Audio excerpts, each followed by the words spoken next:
Hello बच्चों, एक बार फिर से आप सभी का स्कॉलर्स क्लासेस में स्वागत है।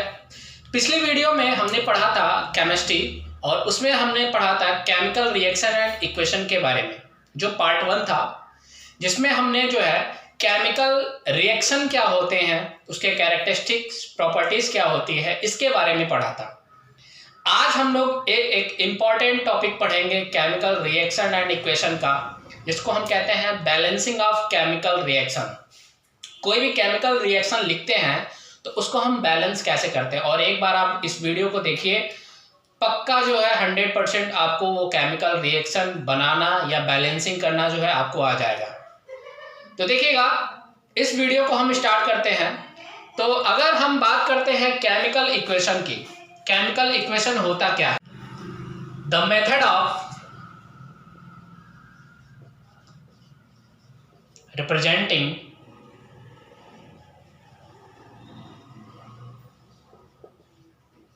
of a chemical reaction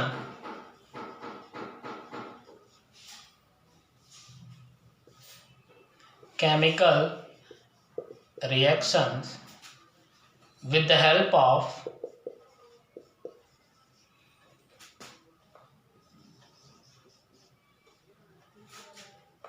symbols and formulae of the compound is called chemical equation।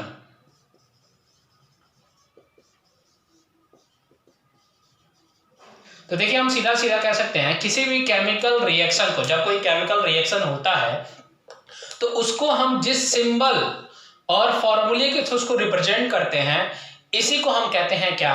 Chemical equation. जैसे हम सीधा सीधा एग्जांपल ले सकते हैं।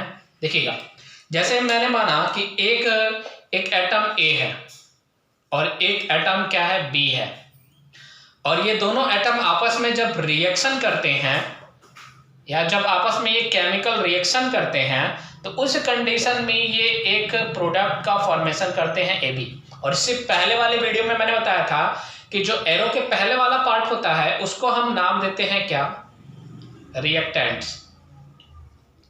और एरो के बाद वाला जो पार्ट होता है उसको हम नाम देते हैं क्या? Product.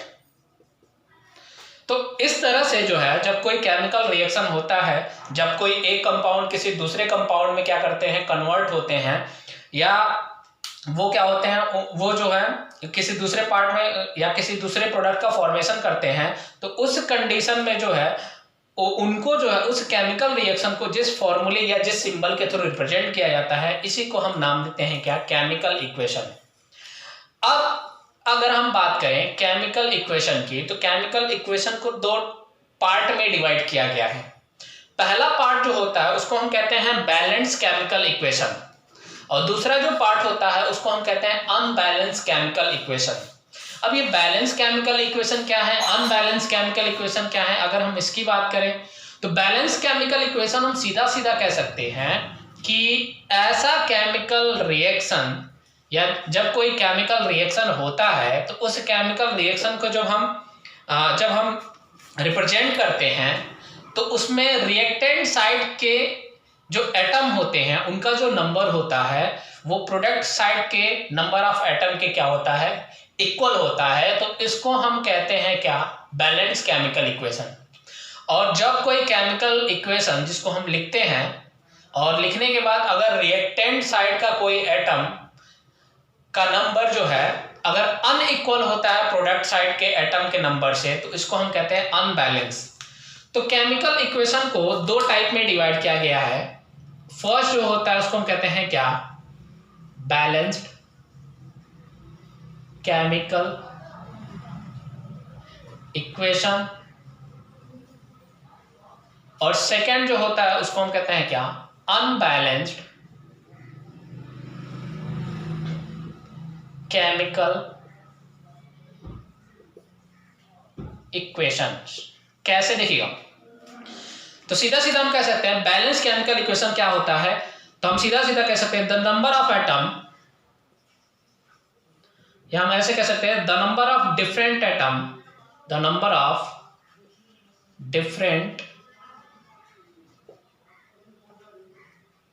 different atom of and different element is equal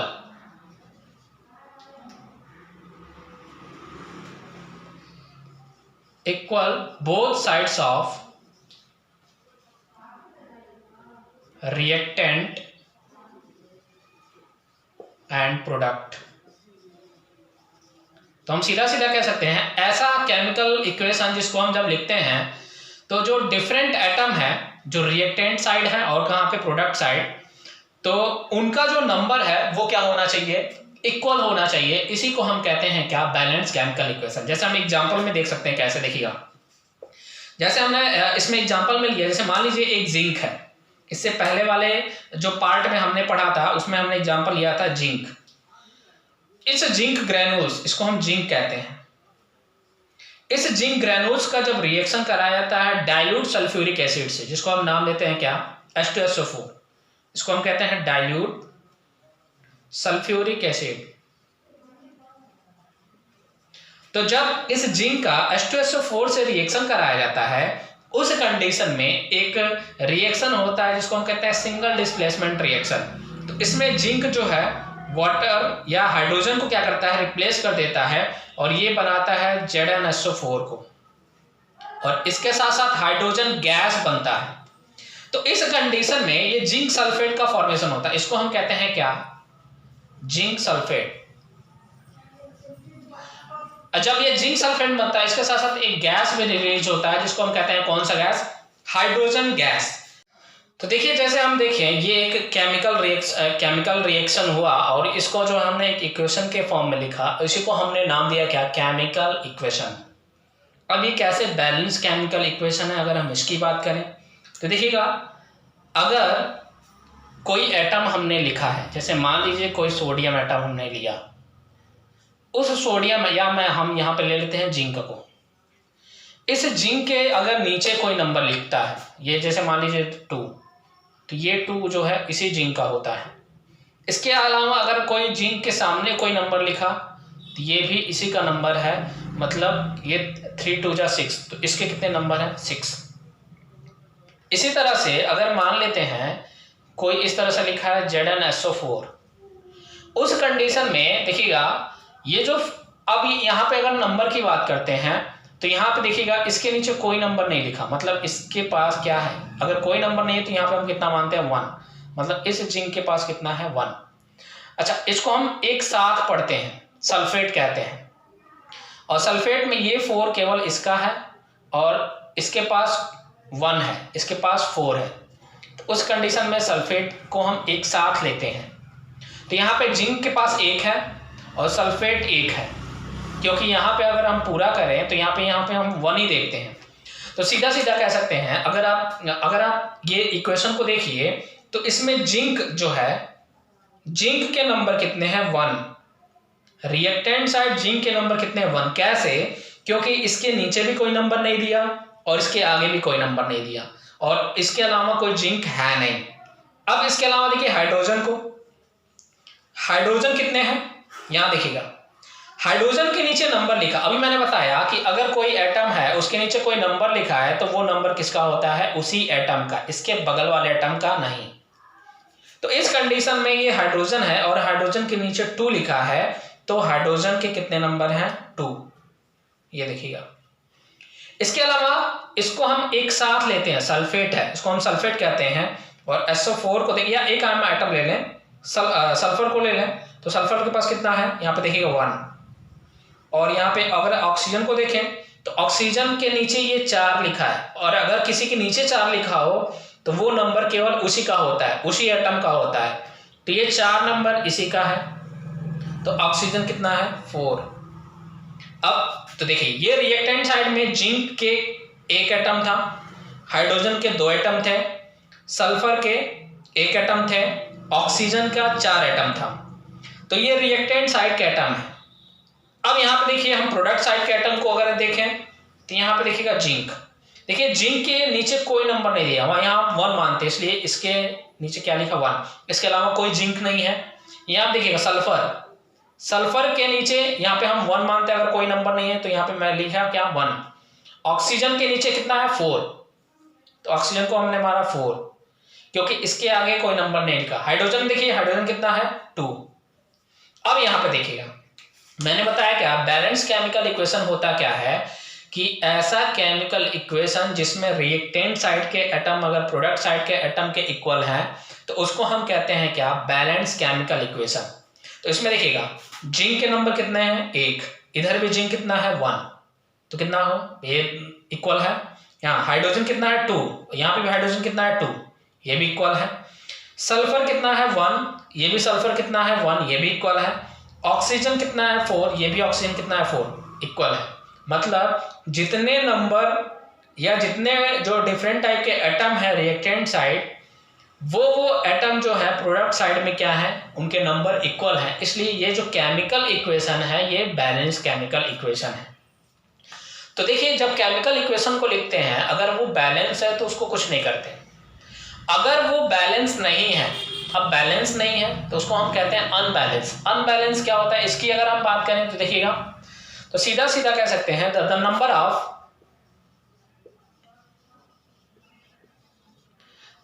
of different atom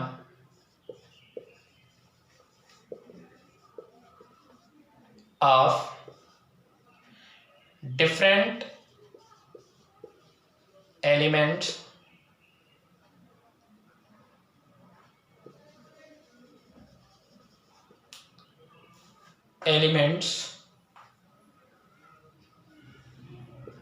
is unequal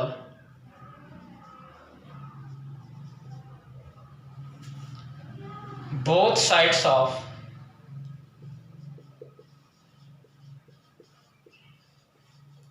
reactants and product।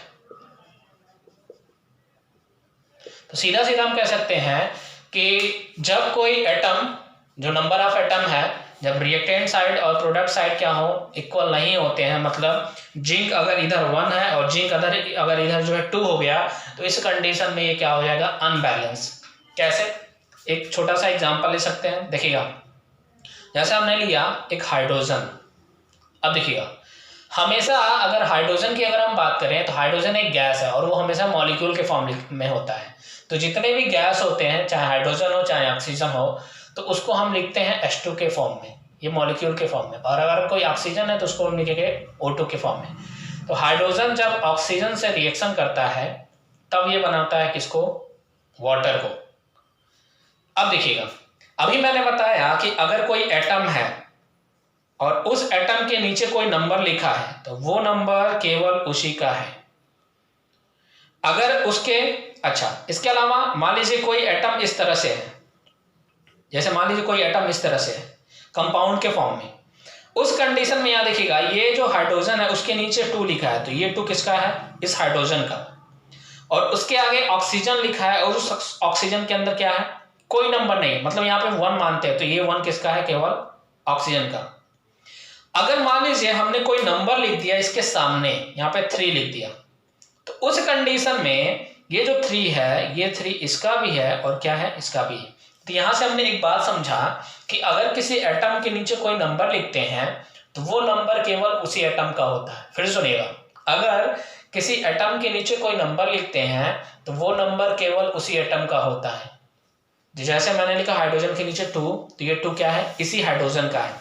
जैसे ऑक्सीजन के नीचे कोई नंबर नहीं है तो यहाँ पे हम 1 मानते हैं, तो ये जो 1 है केवल इसी ऑक्सीजन का है। इसके अलावा अभी मैंने बताया कि अगर कोई कंपाउंड है और उस कंपाउंड के आगे हमने कोई नंबर लिखा है तो वो नंबर हर एक एटम का होता है। तो ये 3 मैंने लिखा, तो ये 3 इस हाइड्रोजन का भी है और ये 3 क्या है, इस ऑक्सीजन का भी है। इस कंडीशन में ये हो जाएगा 6। अब मैंने बताया कि इसके ये 2 तो है पहले से और ये 3 हो गया, 3 2 जा 6, तो 6 एटम। और यहाँ पे देखिएगा यहाँ पे 1 नंबर है, 1 मानते हैं, और ये 3 है, 3 1 जा 1, सॉरी 3 1 जा 3, तो उस कंडीशन में क्या हो जाएगा, 3 एटम। तो हाइड्रोजन के 6 एटम, ऑक्सीजन के 3 एटम। यहां से हमने समझा इस तरह से कुछ होता है। लेकिन अगर आप देखें कैसे ये अनबैलेंस केमिकल इक्वेशन है, तो मैंने बताया क्या कि जो नंबर ऑफ एटम है, अगर रिएक्टेंट साइड के एटम और प्रोडक्ट साइड के एटम के जो नंबर है वो अनइक्वल है, बराबर नहीं है, तो उसको हम कहते हैं क्या, अनबैलेंस केमिकल इक्वेशन। जैसे हम सीधा सीधा देख सकते हैं, जैसे देखिएगा यहाँ पे हाइड्रोजन है, एक एटम है, और यहाँ पे ऑक्सीजन भी एक एटम है। यहाँ पे देखिएगा हाइड्रोजन भी है और क्या है, ऑक्सीजन भी, एक एक एटम लिया। अब यहाँ पे हाइड्रोजन कितना है, यहाँ पे देखिएगा मैंने बताया अगर उसके नीचे 2 नंबर लिखा है तो वो 2 किसका है, इसी का है। तो उस कंडीशन में हाइड्रोजन के पास कितना है, 2। यहाँ ऑक्सीजन के नीचे कितना लिखा है, 2, तो उसके पास कितना है, 2। यहाँ पे देखिएगा हाइड्रोजन के पास कितना लिखा है, 2। ऑक्सीजन के पास नीचे कुछ है नहीं। अगर इसके आगे वाला नंबर है तो नंबर ये केवल इसी का है। इसके ऑक्सीजन है, उसके नीचे कोई नंबर नहीं, 1 मानते हैं, इसलिए यहाँ पे ऑक्सीजन कितना है, 1। अब यहाँ पे देखते हैं जो एटम रिएक्टेंट साइड है वही एटम प्रोडक्ट साइड भी है। अब जितने नंबर जो है रिएक्टेंट साइड की तरफ है एटम के, उतने ही नंबर प्रोडक्ट साइड में भी है एटम के। तो क्या ये दोनों इक्वल है? तो इसमें हम देखते हैं हाइड्रोजन के पास कितना एटम है, 2। यहाँ पे भी हाइड्रोजन के पास कितना एटम है, 2। ऑक्सीजन के पास कितना एटम है, 2। ऑक्सीजन के पास कितना एटम है, 1। अब देखिए यहाँ पे 2 है, यहाँ पे 1। इस तरह से जो नंबर ऑफ एटम है रिएक्टेंट साइड, वो नंबर ऑफ एटम जो प्रोडक्ट साइड है उसके क्या है, अनइक्वल है। इसीलिए जो रिएक्शन है वो क्या है, अनबैलेंस। तो इस तरह से इसको हम कहते हैं अनबैलेंस केमिकल रिएक्शन, और जिस फॉर्म में रिप्रेजेंट किया उसको हम कहते हैं अनबैलेंस केमिकल इक्वेशन, और ये क्या है, बैलेंस केमिकल इक्वेशन। तो इस चैप्टर में आपको क्या पढ़ना है, इनको अनबैलेंस केमिकल इक्वेशन। अगर हमने कोई रिएक्शन कराया और उसके एटम जो है वो प्रोडक्ट साइड के एटम रिएक्टेंट साइड के एटम के अनइक्वल है या कुछ इस तरह से हैं, तो उसको हम क्या करते हैं, इक्वल करते हैं। तो कैसे हम इक्वल करते हैं, कैसे हम जो है किसी अनबैलेंस केमिकल इक्वेशन को हम बैलेंस करेंगे? तो बहुत ही सिंपल है, आपको कुछ चीजें थोड़ी सी याद करनी होगी तभी ये पॉसिबल है। तो देखिए आपको जो है अगर बैलेंसिंग सीखना है तो उससे पहले आपको जो है एटम के या कंपाउंड के नाम याद हो जाने चाहिए। जब तक कंपाउंड के या एटम के नाम नहीं याद होंगे तब तक आप बैलेंसिंग नहीं कर पाओगे या ये चैप्टर आपको नहीं समझ में आएगा। और दूसरा, आपको चार्ज पता होना चाहिए। चार्ज अगर पता है तो आप आसानी से कोई भी कंपाउंड बना सकते हो, बहुत ही आसान है। और आपको पूरे चार्ज नहीं याद करने हैं, आपको कुछ ही चार्ज याद करने हैं। कौन कौन से चार्ज याद करने हैं इसकी अगर हम बात करें तो देखिएगा, तो सबसे पहले हम देखते हैं कुछ हम नाम देखते हैं कंपाउंड के, जो कॉमन नाम है, हमेशा आते रहते हैं, आपको इस चैप्टर में हमेशा कहीं ना कहीं मिलेंगे। तो देखते हैं कुछ एटम के नाम और उसके symbol.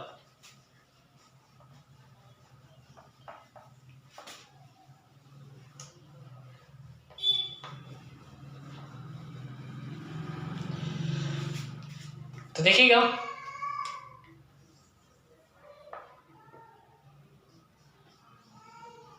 Name of different compound with symbols.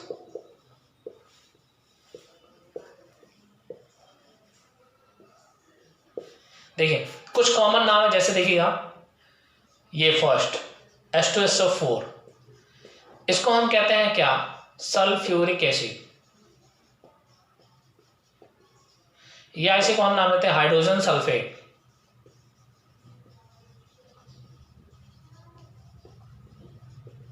दूसरा देखिएगा HCl, इसको हम कहते हैं क्या, हाइड्रोजन क्लोराइड। तीसरा देखिएगा NaOH, इसको हम कहते हैं सोडियम हाइड्रोक्साइड। नेक्स्ट देखिएगा NH4OH, इसको हम कहते हैं अमोनियम हाइड्रोक्साइड। नेक्स्ट देखिए एक और है CaO, हमेशा ये आता है, बहुत ही इंपॉर्टेंट है। देखिएगा इसको हम कई नाम से जानते हैं, इसको हम क्विक लाइम कहते हैं, क्विक लाइम। या इसी को एक और नाम दिया जाता है कैल्शियम ऑक्साइड। एक और देखिएगा CaOH का होल ट्वाइस, इसको हम कहते हैं कैल्शियम हाइड्रोक्साइड, या इसको हम लाइम वाटर भी कहते हैं, या इसको एक और नाम दिया जाता है, इसको हम स्लैग्ड लाइम भी कहते हैं। बहुत इंपॉर्टेंट नाम है ये टर्म स्लैग्ड लाइम किसे कहते हैं, आपके एनसीईआरटी में एग्जांपल है, इसी से रिलेटेड है, बहुत ही इंपॉर्टेंट है। देखिएगा स्लैग्ड लाइम को हम कहते हैं कैल्शियम हाइड्रोक्साइड CaOH का होल ट्वाइस, या कैल्शियम हाइड्रोक्साइड, या लाइम वाटर, या स्लैग्ड लाइम को हम कहते हैं। तो ये दो टर्म है। इसके अलावा देखिएगा नेक्स्ट क्या है, CaCO3 कैल्शियम कार्बोनेट इसको कहा जाता है।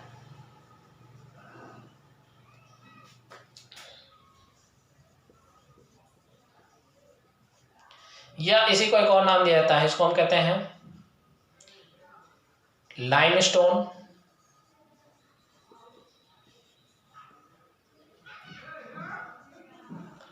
एक और नाम दिया जाता है, इसको हम कहते हैं मार्बल भी।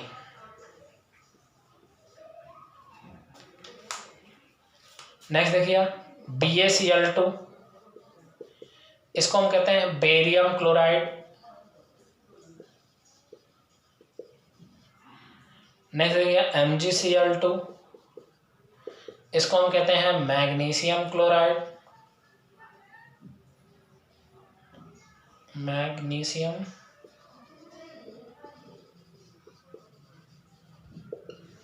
क्लोराइड।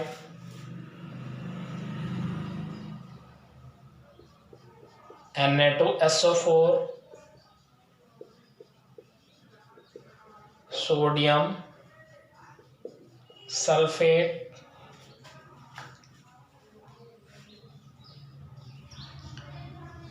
C6H12O6, इसको हम ग्लूकोज कहते हैं।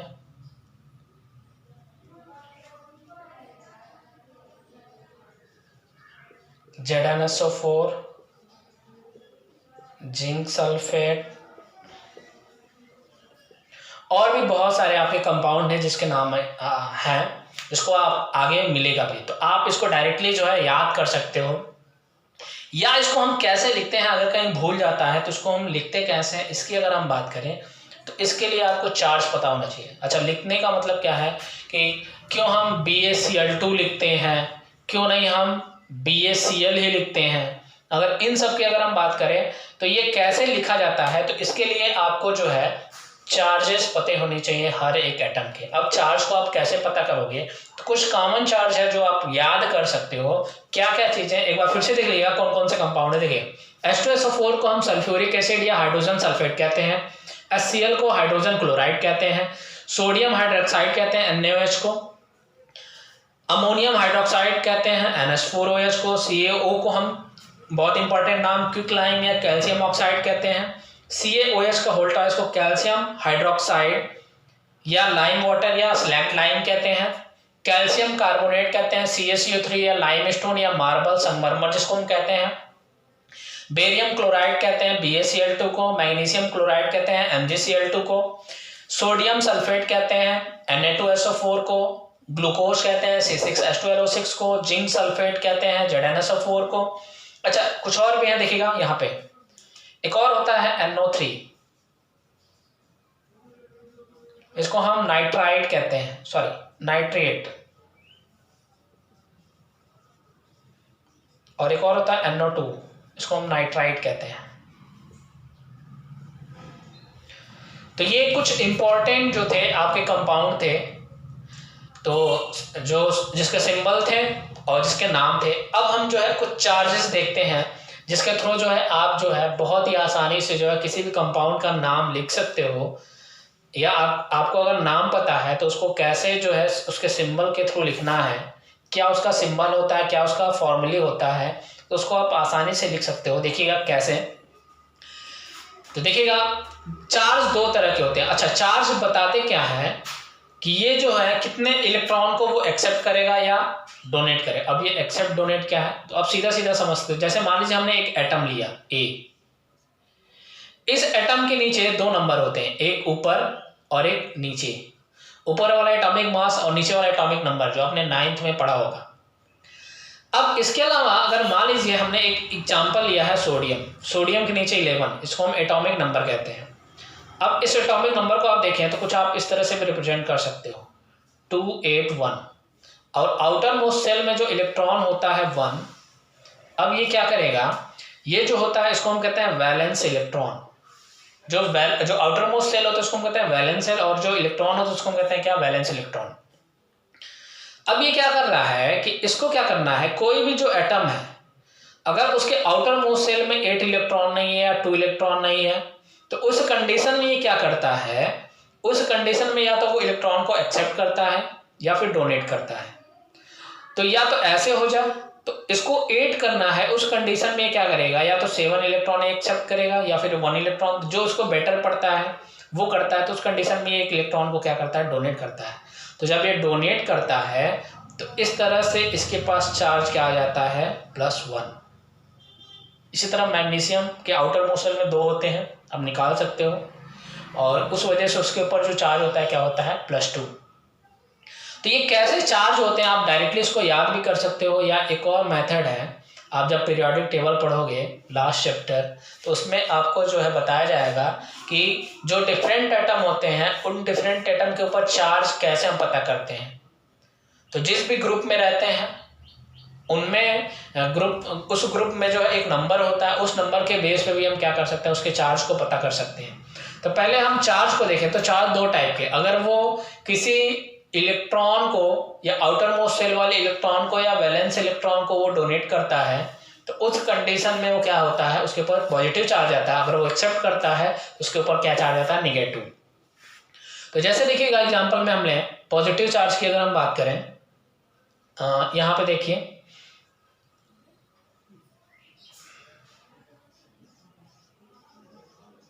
पॉजिटिव चार्ज कौन कौन से देखिएगा, जैसे सोडियम की अगर हम बात करें, सोडियम पे +1 होता है, पोटेशियम पे भी +1 होता है, कैल्शियम पे +2, कॉपर पे +2, मैग्नीशियम पे +2, एल्यूमिनियम पे +3। तो ये डिफरेंट चार्ज हैं। और भी हैं ये पॉजिटिव वाले, ये मोस्टली आपको कहीं ना कहीं मिलेंगे। बेरियम पे +2। अब देखिएगा निगेटिव चार्ज,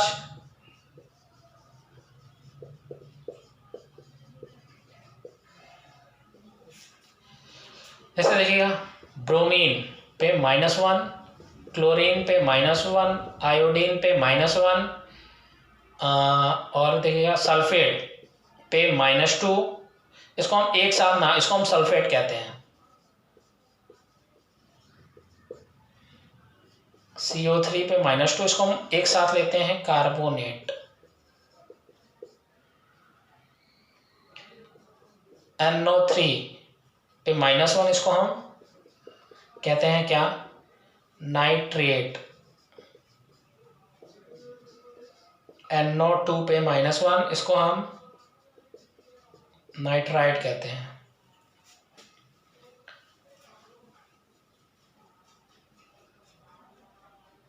तो ये आपके डिफरेंट चार्ज हैं। अब देखिए इन चार्ज का यूज करके जो है हम कैसे किसी कंपाउंड का नाम लिखते हैं। जैसे देखिए एग्जांपल में, जैसे हमने देखा हाइड्रोजन सल्फेट लिखना है, तो हाइड्रोजन को हम रिप्रेजेंट करते हैं H से, और सल्फेट को हम किससे रिप्रेजेंट करते हैं, SO4 से। अब मैंने बताया, अभी चार्ज मैंने बताया हाइड्रोजन के ऊपर होता है +1 और सल्फेट के ऊपर होता है क्या, -2, जो आपने 9th में भी पढ़ा होगा। अब ये प्लस क्या होता है, क्रिस क्रॉस मल्टीप्लिकेशन। तो ये प्लस वाला जो है, ये 1 जो है ये चला आता है इसके नीचे, और ये वाला चला आता है इसके नीचे, और इस तरह से हम इसको लिखते हैं किस तरह से, H2SO4। ये 2 नंबर, अच्छा प्लस माइनस नहीं आता, केवल नंबर, ये 2 इसके नीचे, ये 1, और इस तरह से ये H2SO4, इसको नाम देते हैं क्या, सल्फ्यूरिक एसिड। एक और एग्जांपल देखते हैं, जैसे मान लीजिए हमने लिया हाइड्रोजन, और एक हमने लिया क्लोरीन। हाइड्रोजन के पास होता है +1, क्लोरीन के पास होता है -1। अब ये प्लस वाला इसके नीचे, माइनस वाला इसके नीचे, ये क्या बना देगा HCl। इसको हम कहते हैं क्या, हाइड्रोजन क्लोराइड। एक और कंपाउंड लेते हैं, देखिएगा, जैसे हमने लिया अमोनियम हाइड्रोक्साइड या हम सोडियम हाइड्रोक्साइड को लेते हैं। सोडियम को Na और हाइड्रोक्साइड को हम लिखते हैं OH से। अच्छा, सोडियम के पास होता है +1 और हाइड्रोक्साइड के ऊपर होता है -1। इस कंडीशन में ये वाला इसके नीचे, ये वाला इसके नीचे, और इस तरह से इसका जो सोडियम हाइड्रोक्साइड का जो फार्मूला होता है वो क्या होता है NaOH। और भी बहुत सारे फार्मूले हैं जो आप लिख सकते हो आसानी से। इसका काम अभी आपको आगे मिलेगा। आपको जो बैलेंसिंग करने के लिए दिया जाता है, तो कभी कभी क्वेश्चन में केवल आपको जो है सिंबल तो दे देंगे, ठीक है, लेकिन कभी कभी केवल नाम देते हैं। नाम कैसे देते हैं, जैसे बोल दिया जिंक का रिएक्शन कराइए सल्फ्यूरिक एसिड से, या हाइड्रोजन का रिएक्शन कराइए ऑक्सीजन से। और जब अब आपको जो है कंपाउंड का नाम ही नहीं लिखने आएगा या नाम का फॉर्मूला ही नहीं पता रहेगा, तो आप कैसे केमिकल रिएक्शन कर पाओगे या उसको बैलेंस कैसे कर पाओगे। तो इसका यूज होता है। अब हम देखते हैं कि कैसे जो है हम किसी भी केमिकल इक्वेशन को जो अनबैलेंस है उसको हम बैलेंस करते हैं। तो हम बहुत सारे एग्जाम्पल देखते हैं और एग्जाम्पल के थ्रू हम समझते हैं। देखिए, मैंने जो है कुछ केमिकल इक्वेशन को लिखा है और उस केमिकल इक्वेशन को हम बैलेंस कैसे करेंगे बहुत ही आसानी से समझते हैं। देखिएगा, तो बैलेंसिंग से पहले अभी मैंने कुछ टाइम पहले बताया कि आपको क्या चीज़ें समझनी है। जैसे मान लीजिए कोई एक ये एटम है सोडियम, इस सोडियम के एटम के नीचे कोई नंबर लिखा तो वो नंबर केवल उसी का होता है। चाहे वो H2 हो तो ये नंबर, हाइड्रोजन के नीचे 2 लिखा तो ये नंबर किसी का है, केवल हाइड्रोजन का, कोई भी हो। लेकिन इसके अलावा मैंने बताया कि अगर उसके सामने लिखा है 3 और उस कंडीशन में ये जो एटम होगा, अब ये सोडियम एटम कितने हैं, तो ये 3 का इस 2 से मल्टीप्लाई हो जाएगा और ये कितने हो जाएगा 6। यहाँ पे 2 है तो ये कितना हो जाएगा 4। इसके अलावा एक और चीज समझना है, अगर कोई कंपाउंड है, कंपाउंड में जैसे मान लीजिए ये दे दिया HCl। अच्छा, H के नीचे 1, H के नीचे 1, इस कंडीशन में ये 1 तो है ही। इसके अलावा अगर कोई नंबर सामने दे दिया तो ये नंबर इसका भी है और इसके साथ साथ इसका भी है, और कोई नंबर 2 यहाँ पे है, 2 यहाँ पे है, तो ये नीचे वाला नंबर केवल उसी का होता है, लेकिन सामने वाला नंबर जो है सबका होता है। तो ये आपको ध्यान देना है। अब बैलेंस हम कैसे करेंगे, तो मैंने बताया बैलेंसिंग, ये देखिएगा, पहले तो हम चेक करते हैं ये बैलेंस है कि अनबैलेंस।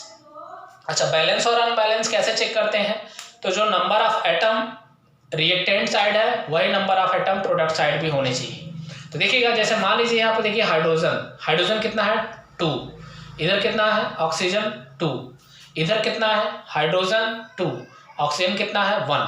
अब एक चीज और सुनिएगा, अब बैलेंसिंग जब हम करते हैं तो जब बैलेंसिंग किया जाता है तो उस कंडीशन में बैलेंसिंग में हम कुछ नंबर्स का यूज करते हैं। अब वो नंबर किधर साइड हम यूज करेंगे, तो पहले हम चेक करते हैं कौन सा एटम अनबैलेंस है। ये देखिएगा, हाइड्रोजन यहाँ पे 2 है, यहाँ पे हाइड्रोजन भी क्या है 2 है, ये बैलेंस है।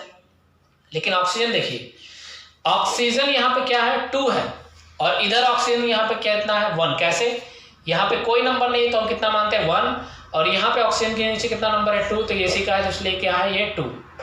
अब हम बैलेंस करेंगे, तो कैसे इसको बैलेंस करेंगे, तो उससे पहले जब आप बैलेंस करते हो तो कुछ नंबर्स का यूज करते हो, और जिधर कम एटम होते हैं उधर आप उसका मल्टीप्लाई करते हो, और उसका मल्टीप्लाई उसके नीचे ना करके उसके कहाँ किया जाता है, सामने किया जाता है, यहाँ पे सामने किया जाता है। तो कैसे हम करते हैं देखिएगा, जैसे मान लीजिए यहाँ पे ऑक्सीजन 2 है और यहाँ पे ऑक्सीजन 1 है। अब हम बैलेंस कैसे करेंगे, तो इसको बैलेंस करने के लिए हम क्या करते हैं, यहाँ पे हम अब नंबर किधर मल्टीप्लाई करेंगे, इधर करेंगे, इधर, तो जिधर कम नंबर होता है उधर। अगर हम यहाँ पर 2 का मल्टीप्लाई कर दें तो ये भी 2 हो जाएगा, और ये पहले से 2 है। अब ये जो 2 नंबर मल्टीप्लाई करोगे आप इसके नीचे नहीं करोगे, कहाँ करोगे, उसके सामने। तो सामने जब करोगे तो ये 2 क्या हो जाएगा, यहाँ पे हम जोड़ देंगे। अब एक चीज और मैंने बताया, अगर कोई नंबर उसके सामने लिखा जाता है तो वो नंबर इसका भी है, इसके साथ साथ इसका भी, और उसके नीचे अगर कोई नंबर है तो ये केवल क्या है, उसी का। तो इस कंडीशन में जब हमने 2 लिखा सामने, तो अब ये 2 तो इसका हो गया, लेकिन ये 2 इसका भी, इस तरह से ये जो है ये 2 और बढ़ जाता है और ये कितना हो जाता है 4। इधर देखिएगा, अब ये ऑक्सीजन 2 है, यहाँ पे इधर 2 है, ये वाला 2 इसका, लेकिन यहाँ पे देखिएगा ऑक्सीजन कितना है, ये भी इधर भी ऑक्सीजन कितना है 2 है। हाइड्रोजन कितना है, पहले 2 था लेकिन अब कितना हो गया 4। इधर हाइड्रोजन कितना है 2। अब इसको भी क्या करना पड़ेगा आपको 4। तो 4 कैसे होगा, आप किस ऐसे नंबर को सोचो जिससे मल्टीप्लाई करें तो ये भी कितना हो जाएगा 4। तो यहाँ पे भी आप 2 का मल्टीप्लाई करो तो 4 हो जाएगा। और जब हम किसी नंबर को ऐड करते हैं तो उसके नीचे ना लिख के कहाँ लिखते हैं, उसके सामने। तो जब हम सामने लिखेगा तो 2 2 जा 4, ये भी 4 हो गया। ऑक्सीजन कितना है 2, ये भी 2। अब ये देखिए हाइड्रोजन हम चेक करते हैं, हाइड्रोजन हाइड्रोजन के नीचे 2 और हाइड्रोजन सामने 2, तो ये 2 2 जा 4, ये हाइड्रोजन कितना हो गया 4, और ये ऑक्सीजन के नीचे कुछ नहीं है 1 मानते हैं और इसके सामने का 2, तो ये 2 इसी का है, ऑक्सीजन का है और इसका भी है। ऑक्सीजन कितना हो गया 2। तो इस कंडीशन में जितने नंबर एटम इधर है उतने नंबर एटम इधर, तो ऑक्सीजन के 4 हो गए और हाइड्रोजन के 4, ऑक्सीजन के 2, हाइड्रोजन के 4 और ऑक्सीजन के 2, और इस तरह से ये केमिकल इक्वेशन क्या हो गया, बैलेंस हो गया। दूसरा देखिएगा एग्जांपल में, देखिएगा कार्बन, बर्निंग ऑफ कार्बन है तो कैसे होता है। देखिएगा कार्बन जो है ऑक्सीजन से रिएक्शन करता है और CO2 बनाता है और हीट रिलीज करता है। श्योर देखिएगा ऐसा कोई केमिकल रिएक्शन जिसमें कोई हीट बाहर रिलीज होता है उसको हम कहते हैं क्या, एक्सोथर्मिक रिएक्शन। उस रिएक्शन को हम कहते हैं एक्सोथर्मिक रिएक्शन। यहाँ हीट बाहर निकल रहा है और अगर कहीं हीट हम देते हैं तो उसको हम कहते हैं क्या, एंडोथर्मिक रिएक्शन। तो ये जो केमिकल रिएक्शन है ये कौन सा है, एक्सोथर्मिक रिएक्शन। तो कार्बन देखिएगा, अब हम नंबर गिनते हैं, कार्बन और कितने एटम है 2, कार्बन है और क्या है ऑक्सीजन। यहाँ पे देखिए कार्बन कितना है 1, ऑक्सीजन कितना है 2। यहाँ पे देखिए कार्बन कितना है और ऑक्सीजन कितना है। देखिएगा कार्बन के नीचे कोई नंबर नहीं है, 1 मानते हैं तो ये 1, ऑक्सीजन के नीचे कितना नंबर है 2। अब यहाँ पे देखिएगा कार्बन 1 है, ऑक्सीजन यहाँ पे कितना, इधर कार्बन कितना है, प्रोडक्ट साइड में भी 1 है, ऑक्सीजन कितना है 2 है, इधर भी कितना है 2 है, तो ये तो पहले से बैलेंस है।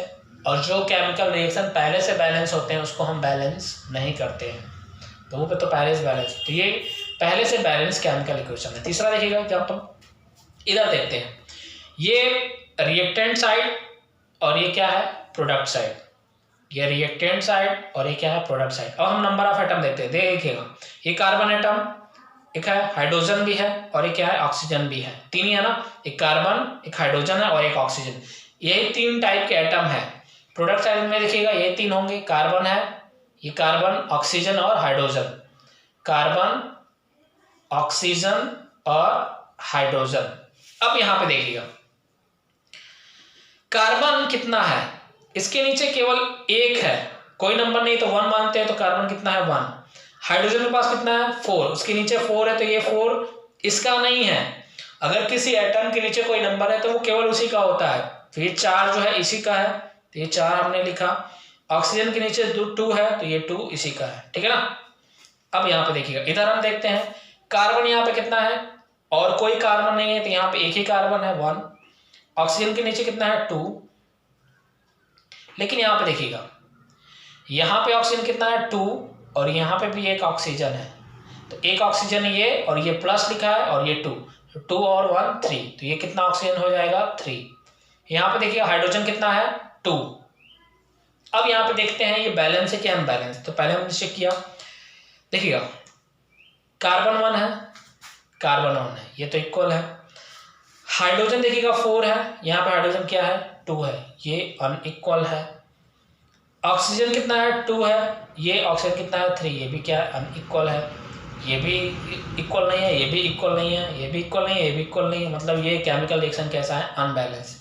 अब हम इसको बैलेंस करना है, तो बैलेंस हम कैसे करेंगे, किधर से करेंगे, तो कोई दिक्कत नहीं है। आप देखिए किसी भी एटम को आप ले सकते हो, यहाँ देखिएगा हाइड्रोजन जो है यहाँ पे 4 है और यहाँ पे हाइड्रोजन कितना है 2 है, तो आप सीधा सीधा क्या करो, आप इसको करने के लिए सबसे पहले आप जिधर कम एटम होते हैं उधर जाइए।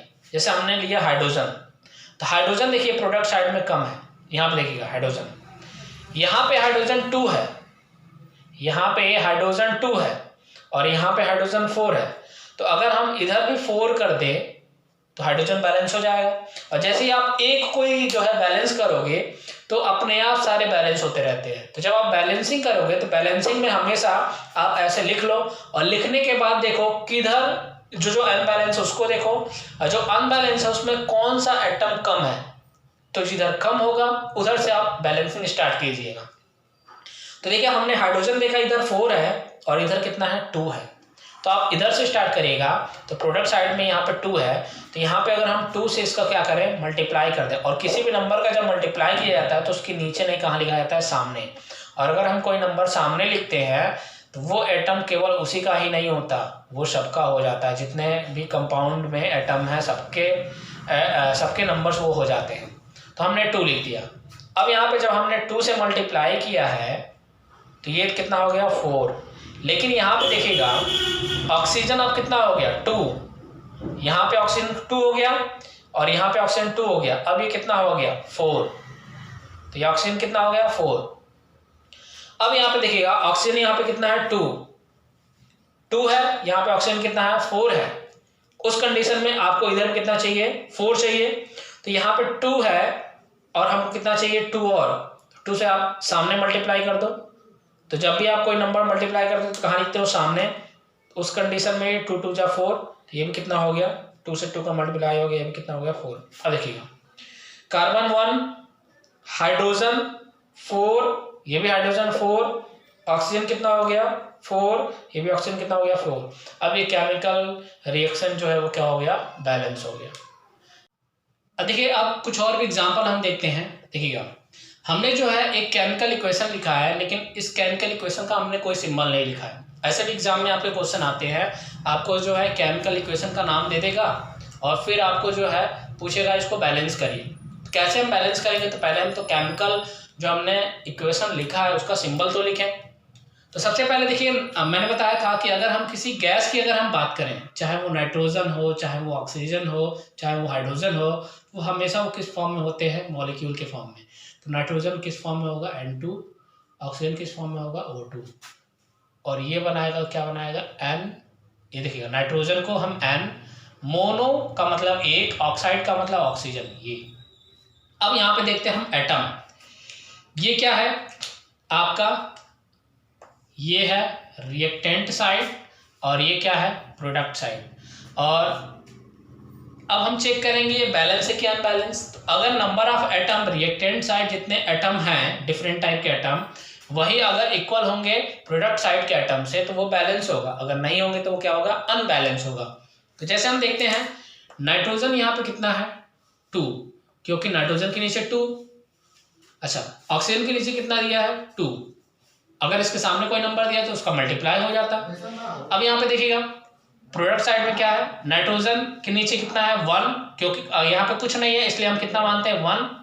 ऑक्सीजन के नीचे कोई नंबर नहीं तो क्या मानते हैं हम 1। अब हम क्या करते हैं, देखिएगा ये नंबर मिल गया। अब हम देखते हैं नाइट्रोजन यहाँ पे 2 है रिएक्टेंट साइड और इधर नाइट्रोजन कितना दिया है 1, मतलब इक्वल नहीं है तो ये क्या है अनबैलेंस। इधर ऑक्सीजन दिया है 2, इधर ऑक्सीजन दिया है 1, तो ये भी नंबर इक्वल नहीं है तो ये क्या है अनबैलेंस। अब हम इसको क्या करेंगे बैलेंस करेंगे। तो बैलेंसिंग के लिए आपको एक चीज हमेशा याद रखना है कि पहला पार्ट कि आपको सबसे पहले बैलेंसिंग किधर से स्टार्ट करनी है। तो सबसे पहले बैलेंसिंग आप उधर से स्टार्ट करोगे जिधर नंबर कम होगा, ठीक है ना। तो जिधर नंबर कम होगा उधर से आप क्या करोगे उसको बैलेंस करोगे। तो यहाँ देखिएगा नाइट्रोजन यहाँ पे 2 है, यहाँ पे नाइट्रोजन क्या है 1 है, तो हम यहाँ पे कम की तरफ से स्टार्ट करते हैं। अब हम क्या करेंगे कि जितना यहाँ पे 2 है तो हम क्या करें ऐसे नंबर से मल्टीप्लाई करें तो इधर भी 2 हो जाए। तो हमने 2 से मल्टीप्लाई किया और जब हमने 2 से किया तो ये 2 हो गया। अब जो नंबर मल्टीप्लाई किया जाता है उसको मैंने बताया हम उसके नीचे नहीं लिखते, हमेशा कहाँ लिखते हैं सामने।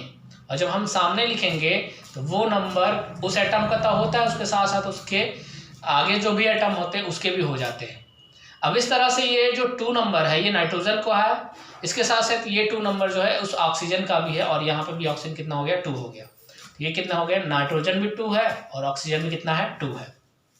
तो इस कंडीशन में देखिएगा नाइट्रोजन यहाँ पे 2 था, यहाँ पे नाइट्रोजन कितना हो गया 2 हो गया, ऑक्सीजन यहाँ पे 2 था, ऑक्सीजन में कितना हो गया 2 हो गया। इस तरह से ये केमिकल इक्वेशन क्या हो गया, बैलेंस हो गया।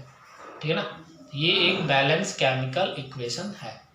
नेक्स्ट हम एग्जांपल देखते हैं, देखिएगा KClO3 और ये क्या है KCl और ये ऑक्सीजन। तो यहाँ पे देखिएगा इसमें बैलेंसिंग हमको देखना है। तो कितने टाइप के एटम है पहले हम इसको देखते हैं। एक पोटेशियम है, एक क्लोरीन है और एक क्या है ऑक्सीजन है। अब देखिए पोटेशियम कितना है, यहाँ पे 1 नंबर है तो ये क्या है 1 एटम। क्लोरीन के आगे केवल 1 नंबर है तो क्या है 1। ऑक्सीजन के नीचे कितना है 3 है तो ये 3। इधर हम देखते हैं क्लोरीन, पोटेशियम, क्लोरीन और ऑक्सीजन। यहाँ पे देखिएगा यहाँ पे कितना है 1, यहाँ पे कितना है 1 और यहाँ पे कितना है 2।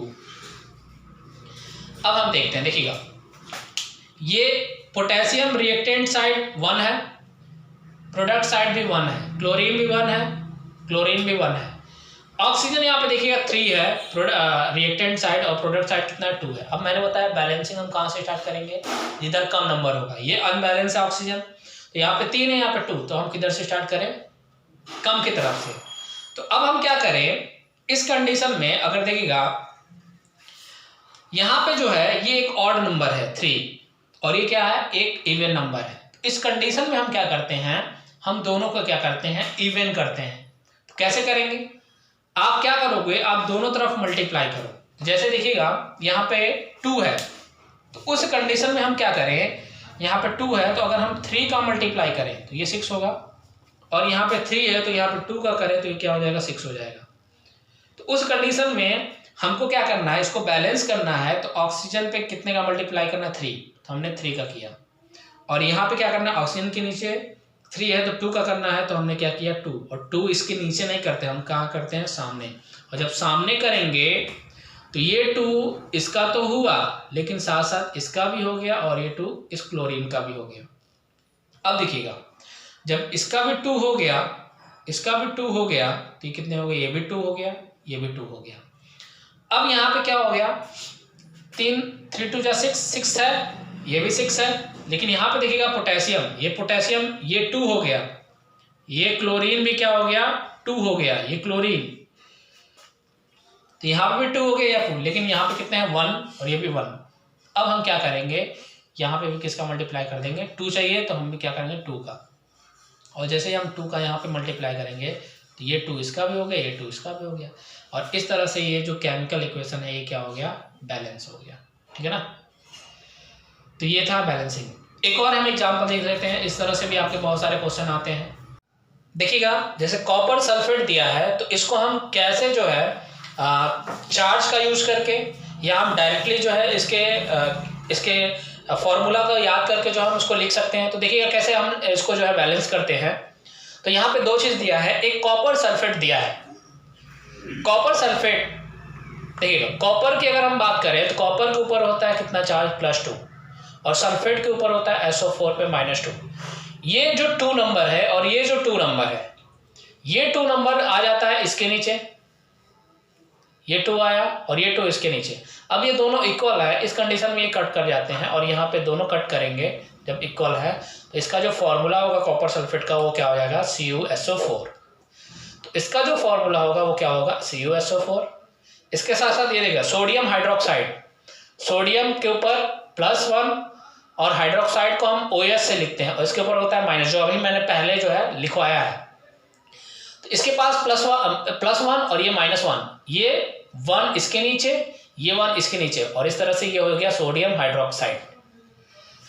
अब ये क्या करता है, दोनों आपस में रिएक्शन करें और ये देखिएगा एक टाइप है रिएक्शन का जिसको हम कहते हैं डबल डिस्प्लेसमेंट। तो ये बनाता है कॉपर हाइड्रोक्साइड Cu, अच्छा कॉपर के ऊपर होता है +2 और हाइड्रोक्साइड के ऊपर -1। तो ये जो नंबर 2 है ये इसके नीचे चला आएगा और ये जो 1 है ये इसके नीचे चला आएगा। तो 1 चाहे लिखे चाहे ना लिखे, और ये जब 2 नीचे आता है तो ये होल हो जाता है दोनों के ऊपर, और इस तरह से हो जाता है फॉर्मूला कॉपर हाइड्रोक्साइड CuOH का होल ट्वाइस। और एक और है लास्ट में सोडियम सल्फेट। तो सोडियम को हम लिखते हैं, सोडियम का होता है +1 और सल्फेट के ऊपर होता है क्या -2। तो ये 1 इसके नीचे और ये 2 इसके नीचे, और इस कंडीशन में सोडियम सल्फेट का फॉर्मूला Na2SO4। तो ये जब हम रिएक्शन लिख लेते हैं तो कई बार आपके एग्जाम में पूछता है कॉपर, ऐसे आपको लिख देगा, कहेगा कॉपर सल्फेट का रिएक्शन जब सोडियम हाइड्रोक्साइड से होता है तो कॉपर हाइड्रोक्साइड और सोडियम सल्फेट बनता है। तो इसको जो है इस केमिकल इक्वेशन को बैलेंस करिए। तो इसको बैलेंसिंग के लिए हम कैसे करेंगे यहाँ पे देखिएगा, बहुत ही सिंपल है। आप लिख लीजिए साहब सभी को। यहाँ पे हमने क्या किया, कॉपर को किया, कॉपर लिखा। यहाँ पर हमने सल्फर और ऑक्सीजन, इसके साथ साथ क्या है सोडियम। कॉपर जो है यहाँ पे कितना है देखिएगा, यहाँ पे 1 है। सल्फर कितना है, यहाँ पे 1 है। ऑक्सीजन कितना है, यहाँ पे 4 है। सोडियम कितना है, यहाँ पे 1 है, सॉरी यहाँ पे 4 है ऑक्सीजन, और यहाँ पे +1, ये कितना हो गया 5। और ये हाइड्रोजन है, एक और हाइड्रोजन दिया है, ये कितना है 1, यहाँ पे हाइड्रोजन 1। इधर देखते हैं प्रोडक्ट साइड में कॉपर कितना है 1, सल्फर कितना है देखिएगा, सल्फर के पास नीचे 1, फिर क्या है ऑक्सीजन ये 2 और ये 4 +4 कितना हुआ 6। और यहाँ पे देखिएगा हाइड्रोजन ये होल पे 2 है, ये 2, और सोडियम कितना है 2। अब देखिए कौन कौन सा बैलेंस है, कौन कौन सा अनबैलेंस। देखिए कॉपर सेम, सल्फर भी सेम, यहाँ हाइड्रोजन, सोडियम और ऑक्सीजन ये डिफरेंट है। तो आप सीधा सीधा जो है मैंने बताया कि अगर आपको बैलेंस करना है, कोई एक एटम लीजिए और उस एटम में देखिए कि किधर के साइड में वो कम नंबर है। तो जैसे हमने लिया एक एटम हम लेते हैं सोडियम को, सोडियम यहाँ पे 2 है और यहाँ पे हमने सोडियम देखा तो यहाँ पे क्या है 1 है। तो नंबर किधर कम है, इधर रिएक्टेंट के साइड। तो उस कंडीशन में हम क्या करें, अगर यहाँ पे हम 2 का मल्टीप्लाई कर दें तो क्या हो जाएगा, ये भी 2 हो जाएगा, ये भी 2 हो जाएगा। जब आप एक को किसी को बैलेंस करोगे तो अपने आप सारे बैलेंस हो जाएंगे एटम। तो यहाँ पे हमने 2 देखा, अब ये 2 क्या करेंगे, 2 जो है इस सोडियम के आगे हम क्या करेंगे लिख देंगे, और जैसे ही सोडियम के आगे ये 2 लिखेंगे तो ये देखिएगा अब ये 2 हुआ, अब ये भी क्या हो गया 2 हो गया। यहाँ पे भी ये जो 1 था अब ये कितना हो गया 2, ये जो 2 हुआ तो ये भी कितना हो गया 6। और यहाँ पे देखिए हाइड्रोजन में कितना हो गया 2। अब इसके अलावा देखिएगा ये 6 हो गया, ये 2 हो गया सोडियम, और ये हाइड्रोजन कितना हो गया 2 हो गया। और इस तरह से ये जो केमिकल इक्वेशन है ये क्या हो गया बैलेंस हो गया। तो इस तरह से केमिकल बैलेंसिंग होता है। एक और हम लोग छोटा सा वीडियो देखेंगे जिसमें बहुत सारे एग्जाम्पल देखेंगे केमिकल इक्वेशन के, और फिर हम उसको बैलेंसिंग करना जो है सीखेंगे। तो आज के लिए इतना ही, अब हम नेक्स्ट वीडियो में मिलते हैं। और इस चैनल को जो है सब्सक्राइब ज़रूर करिए और शेयर भी ज़्यादा से ज़्यादा करिए। धन्यवाद।